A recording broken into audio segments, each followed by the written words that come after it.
Assalamualaikum, salam sejahtera. Anda menonton Agenda Awani. Malam ini kami masih lagi memberi tumpuan khususnya kita melihat kepada apa yang telah pun dibentangkan dan juga telah pun melalui proses penggulungannya sama ada di Dewan Rakyat ataupun di Dewan Negara. Apa yang saya masukkan adalah kajian separuh penggal rancangan Malaysia ke-12 ataupun disebut sebagai KSP RMK ke-12. Sebenarnya memang banyak perkara telah pun kita bawa bincangkan di platform ini, tapi ada juga perkara-perkara lain yang perlu kita titik beratkan kerana kalau kita melihat secara keseluruhannya 17 ajakan besar di bawah payung RMK ke-12 ini adalah kita melihat kepada antara usaha dan juga tumpuannya untuk memangkinkan pembangunan sosioekonomi rakyat dan juga negara, dan salah satunya khususnya adalah berkaitan dengan pembangunan infrastruktur dan juga jaringan pengangkutan negara, kerana ada dua perkara penting. Yang pertamanya kita melihat kepada pembangunan fizikal seperti pembinaan lebuh raya, jalan raya dan juga sistem pengangkutan yang lain, dan juga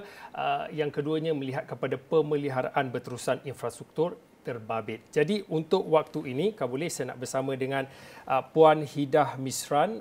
Puan Hidah Misran adalah pengarah bahagian infrastruktur dan kemudahan awam Kementerian Ekonomi. Terima kasih Puan kerana sudi bersama kami di Agenda Awani malam ini. Tapi mungkin sebagai permulaannya, mungkin Puan boleh kongsikan tentang apabila kita bercakap tentang aspirasi kerajaan untuk mewujudkan ataupun menyediakan sistem pengangkutan awam yang cekap dan juga berdaya harap kepada rakyat, sudah tentu ada cabaran dan juga kekangannya. Mungkin boleh sebagai pendahuluan untuk melihat kepada apa sebenarnya cabaran dan juga kekangan yang dihadapi oleh kerajaan untuk menyediakan sistem pengangkutan yang sifatnya yang baik, menyeluruh dan juga dependable.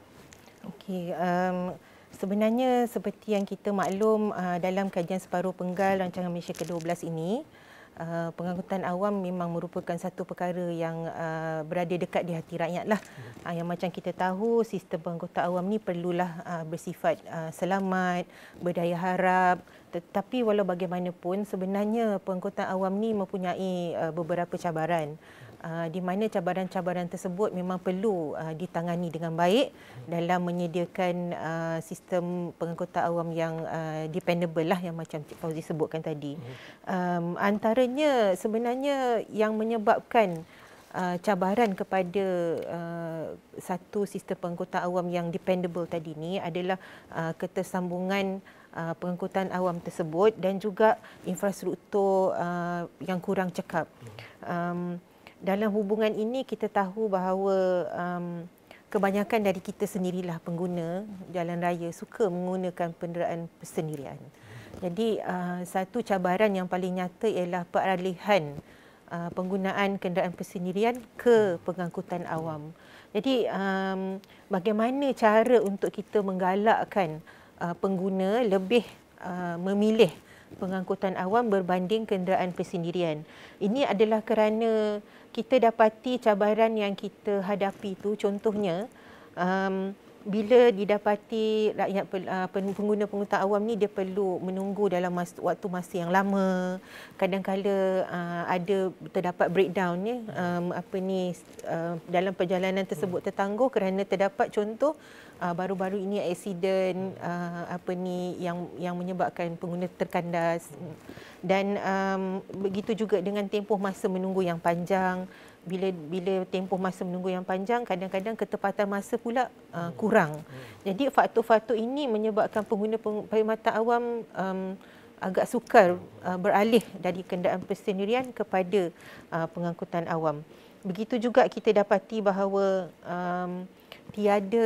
kerana masalah-masalah ini didapati tiada satu pengurusan sistem pengangkutan awam yang bersepadu.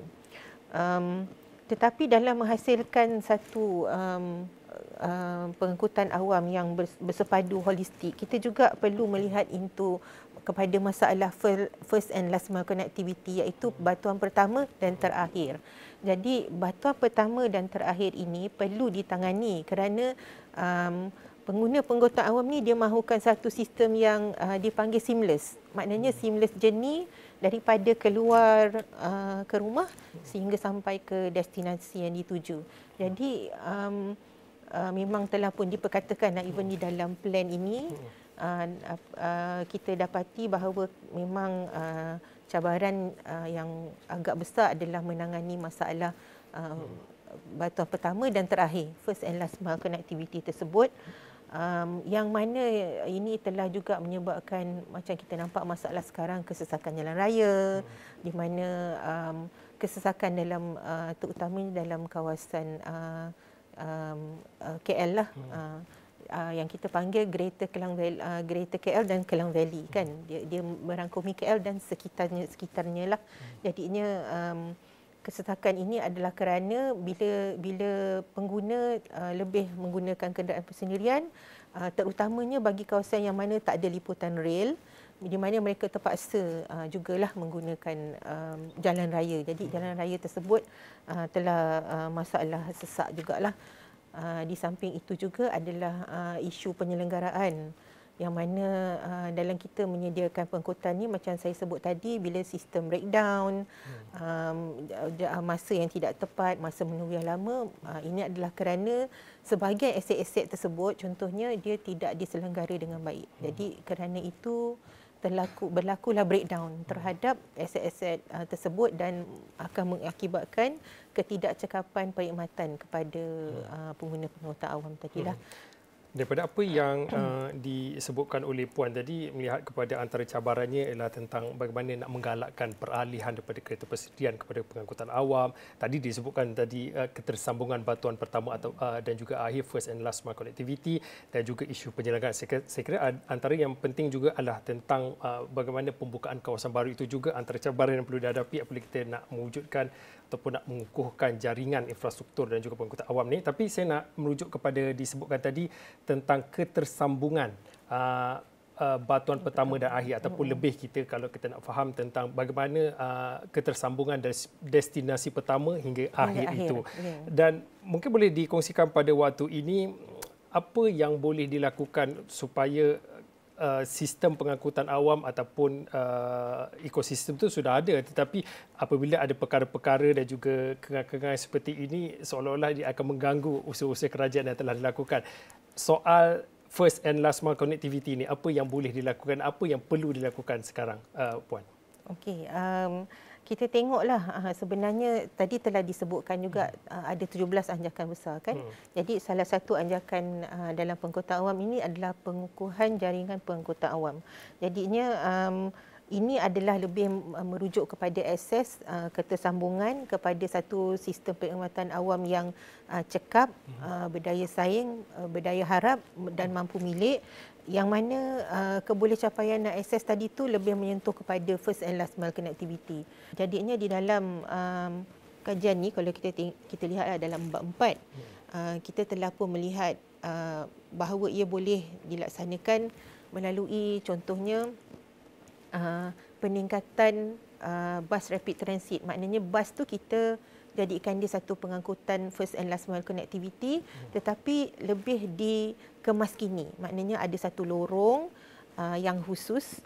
Pada masa ini pun dalam kawasan GKLKV lah telah pun dilaksanakan beberapa laluan-laluan utama BRT yang telah pun menyumbang ke arah kurangnya kesesakan jalan raya tersebut. Jadi ini kita nampak bahawa bus rapid transit ni boleh menjadi satu pemangkin untuk kita menyelesaikan masalah pengangkutan awam tadi ni. Kerana jika first and last mile connectivity ni kita tak tangani, dia memang menjadi satu isu lah. Dia pengguna pengangkutan awam dia memang tidak mendapat satu sistem yang ketersambungannya berjalan dengan baiklah, seamless journey yang saya maksudkan tadi. Dan dalam hubungan ini juga beberapa laluan-laluan selepas ini akan dijadikan laluan bus rapid transit yang mana dia ada lorong khas.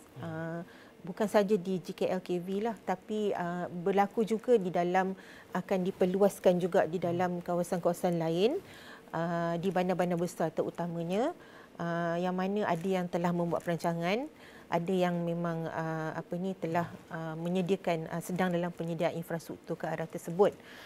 Begitu juga dengan jajaran bas-bas dalam bandar. Maknanya jajaran ini akan diperluaskan dan akan dilihat bagaimana jajaran-jajaran ini akan diberikan laluan yang kerap. Maknanya peningkatan laluan tersebut dia lebih banyak lah, lebih banyak, lebih kerap, jajaran tersebut akan dilihat untuk dipertingkatkan, yang mana kawasan yang tidak diliputi akan diliputi. Salah satu juga cara untuk kita tingkatkan first last mile connectivity ni, saya rasa telah pun disebutkanlah di dalam mungkin forum-forum lain, ialah micromobility. Micromobility ni dia sebenarnya adalah yang tidak menggunakan kenderaan yang kita bermotor ni lah. Dia lebih kepada berjalan kaki, basikal, ataupun e-scooter kan, macam tu, untuk first and last mile connectivity, yang mana kita lihat di negara-negara maju lain perkara ini bukan merupakan satu kelainan lah, dia telah pun dilaksanakan. Cuma kalau kita nak menggalakkan micromobility ni, kita perlu ada satu infrastruktur yang lengkap. Jadi dalam hubungan ini beberapa langkah memang telah dikenal pasti untuk menaik taraf infrastruktur yang memudahkan. Contohnya, pejalan kaki perlu diberikan laluan khusus, berbumbung, berlampu, dan mana ada lorong khas basikal, ada hentian, dan juga ada kemudahan park and ride. Jadi kita nampak bahawa infrastruktur ni mungkin perlu juga kerjasama pihak berkuasa tempatan lah untuk meningkatkan dan menaik taraf supaya mempermudahkan capaian inilah. Cuma kalau kita lihat micromobility ni, dia punya kebaikan lagi satu adalah ke arah bandaraya rendah karbon. Dan macam kita tahu, KL ni kita bercadang untuk ada misi dia untuk menjadikan dia bandaraya rendah karbon. Jadinya ini memang merupakan satu langkah lah yang boleh menyumbang ke arah aspirasi tersebut. Di samping itu, kita juga lihat bahawa perkembangan ini boleh kita selarikan dengan perkembangan TOD atau Transit Oriented Development, yang mana ia adalah merupakan kemudahan yang terdapat di stesen-stesen yang mana pengguna pengangkutan awam dia berada dalam 400 meter radius, di mana terdapat kemudahan kat situlah dia ada mungkin boleh dibina perumahan, kawasan-kawasan yang mempunyai fasiliti kemudahan-kemudahan. Contoh paling mudah KL Central lah. Tetapi dalam perancangan pengangkutan awam sekarang, kalau kita bina contohnya satu jalan rel, katalah daripada Gemas ke Johor Bahru, dia akan ada satu perancangan untuk membangun TOD ni di sepanjang jajaran tersebut. Jadi kita nampak bahawa ini juga akan menyumbanglah kepada satu sistem yang lengkap dan yang mana kita nampak dia boleh mengukuhkanlah pengangkutan awam yang bersepadu tadi itulah. Tetapi yang kita nampak juga bahawa sekiranya satu kawasan tersebut dia dah ada sistem pengangkutan yang baik, contohnya dalam kawasan KL lah, kita mungkin boleh lihat dia bersepadukan langkah itu dengan kita letak kawasan parking yang terhad ataupun charge parking yang lebih tinggi. Dan congestion pricing ni pun dia merupakan satu langkah jangka panjang yang pada masa ini sedang dikaji dan mungkin akan diperkenalkan pada masa yang sesuai.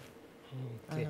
Banyak sebenarnya yang dikongsikan bila kita melihat kepada pertama tadi cabaran dan juga salah satu cabarannya berkaitan dengan ketersambungan destinasi pertama dan juga akhir konektiviti itu. Tapi kita nak berehat seketika ya Puan Nida.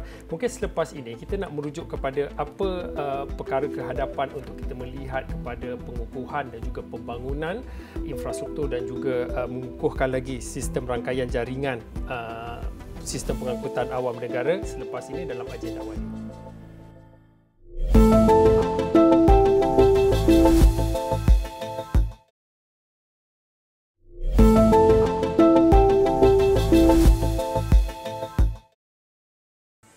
Baik, kembali dalam agenda awal ini, kami masih lagi bersama dengan Puan Hidah Misran, Pengarah Bahagian Infrastruktur dan Kemudahan Awam, Kementerian Ekonomi. Kami masih lagi membicarakan tentang bagaimana untuk mengukuhkan ataupun pengukuhan infrastruktur dan juga jaringan pengangkutan negara. Akhirnya kita nak melihat kepada satu sistem pengangkutan awam yang semakin cekap, berdaya harap dan juga selamat ya Puan.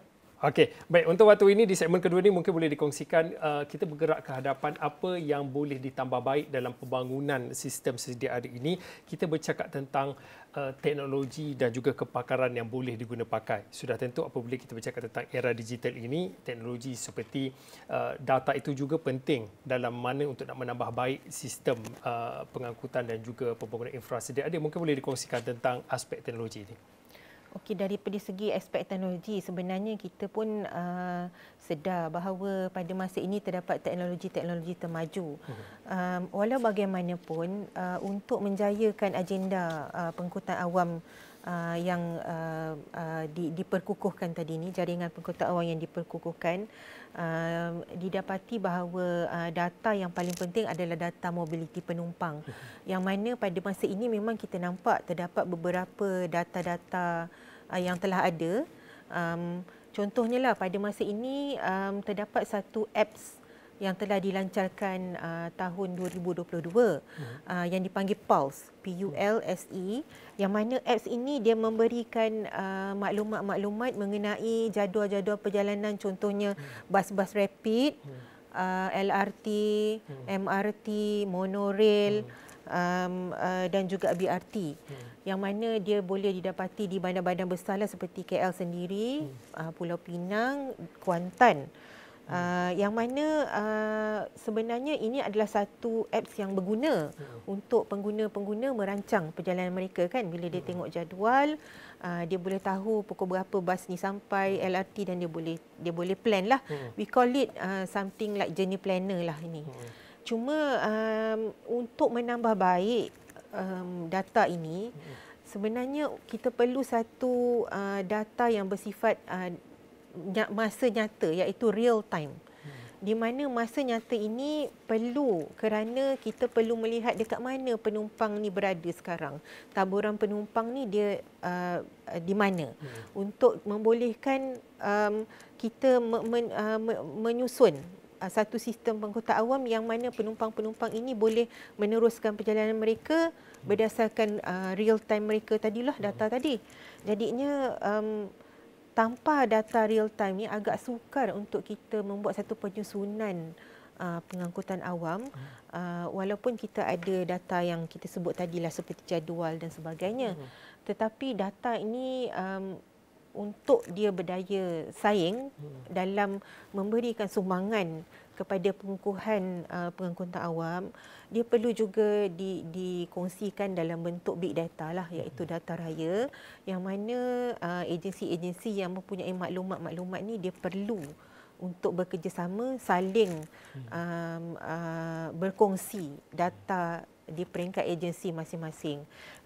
Sebab itu bila kita lihat bahawa perkongsian data antara agensi ini memang merupakan satu keperluan untuk membolehkan kita menggunakan teknologi baru. Contohnya macam kita nak apply intelligent transport system tu, yang sistem teknologi pintar tu, dia memang melihat into aliran trafik, bagaimana kita nak tengok perancangan perjalanan kita, tetapi dia perlu kepada data nyata tadi tu dan juga real berkongsi data tadi, real time dan berkongsi data yang merupakan satu sistem data berpusat.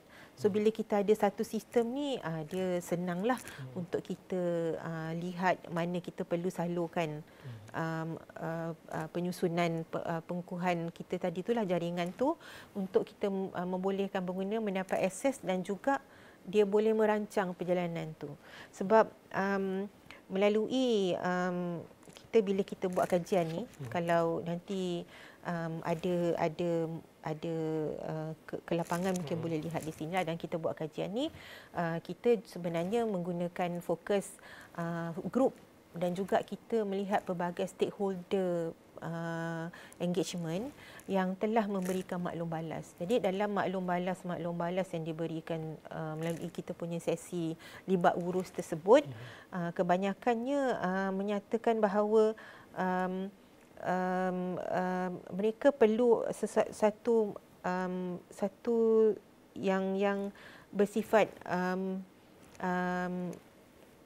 dia daripada origin ke destination. Maknanya sistem pengangkutan awam ni dia kalau nak cekap dan boleh memberikan akses, dia perlu satu memenuhi keperluan, iaitu dia kena ikut travel demand pattern pengguna lah. Yang keduanya dia kena bersifat daripada origin ke destination, daripada dia bermula dan dia terakhir lah. Jadinya tanpa data ni kita agak sukarlah untuk memenuhi keperluan passenger tadi tu.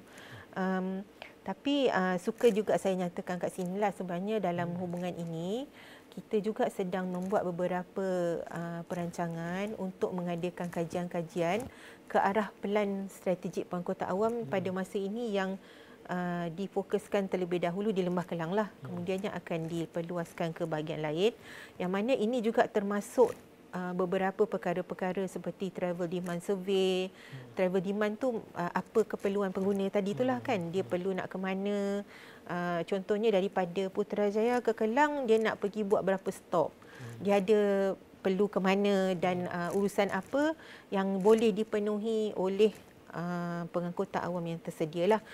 Begitu juga dengan keperluan contoh OKU dan specialized groups lah, yang mana contoh ibu dengan anak kecil ataupun orang tua yang perlu pergi mendapatkan kemudahan di hospital dan sebagainya. Di samping itu juga kita tengok bahawa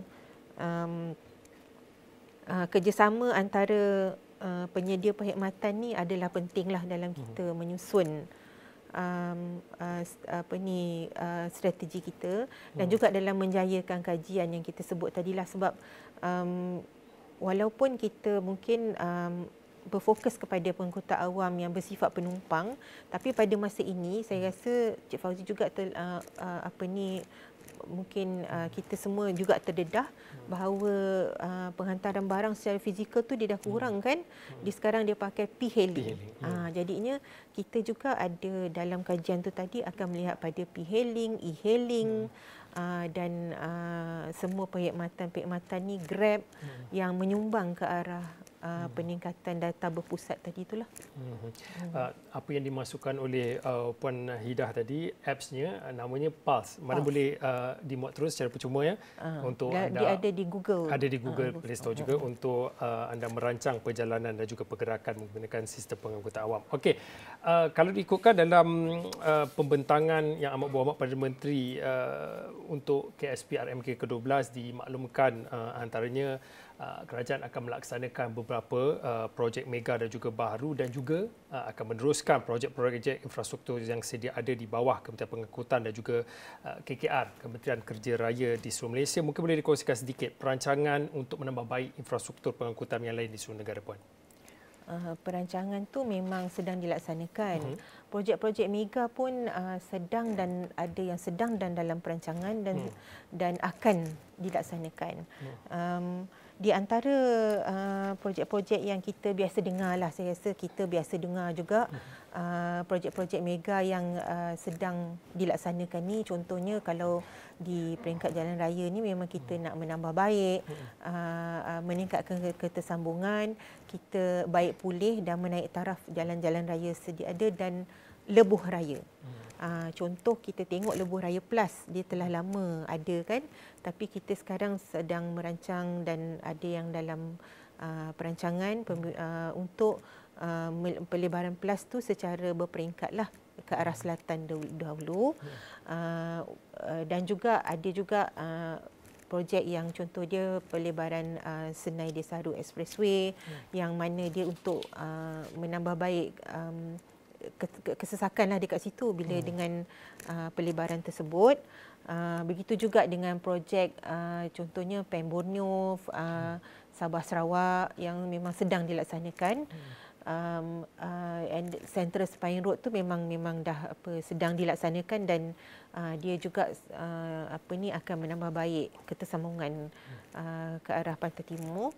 Dan daripada segi ketersambungan laluan udara tu kita tengok ada juga pembesaran airport Pulau Pinang dan juga Subang lah. Begitu juga dengan projek rail. Sebenarnya projek rail ni dia banyak yang besar lah. Antara yang akan siap ialah Gemas Johor Bahru. Dan juga walaupun kita membina, tetapi terdapat juga projek untuk menaik taraf stesen-stesen di antara jajaran itulah stesen KTMB, di antara jajaran tersebut contohnya Gemas ke Padang Besar. Jadi sebenarnya ini adalah contoh-contoh projek saja. Dia punya perkara yang kita nak sampaikan di sini, walaupun infrastruktur ni menelan belanja yang besar, dia projek mega, tetapi ia adalah perlu untuk kita naik taraf, jalan-jalan, kita baik pulih jalan-jalan dan juga kita baik pulih aset-aset rel, udara dan juga pelabuhan bagi membolehkan dia beroperasi ke tahap yang optimum lah. Sebab selepas ini saya rasa kita perlu melihat pula daripada segi maintenance. Kerana jika kita lihat pembinaan ni, dia perlu disediakan bersekali dengan maintenance lah, dengan penyelenggaraan. So dari semasa ke semasa memang projek-projek ini kita akan lihatlah berdasarkan keutamaan dan juga kemampuan keuangan kerajaan lah. Okay. Saya kira itu juga antara yang penting daripada kita melihat kepada pembangunan juga pembinaan secara fizikal, tetapi perkara yang penting adalah melihat kepada pemeliharaan berterusan infrastruktur yang sedia ada untuk menjadi kunci bagi memastikan apa yang dirancang dan apa yang telah dijalankan dapat berfungsi dalam masa ataupun dalam jangka masa yang panjang. Baik, terima kasih Puan Hida Misra, pengarah bahagian infrastruktur dan kemudahan awam Kementerian Ekonomi, yang mana sedikit memberi gambaran tentang apabila kita bercakap tentang di mana pengukuhan dan juga sistem pengangkutan awam yang akhirnya kita nak melihat ia menjadi semakin cekap, menjadi berdaya harap dan juga selamat. Saya kira itu saja untuk waktu ini. Saya Fauzi Zain, ini Agenda Awani. Kita jumpa lagi.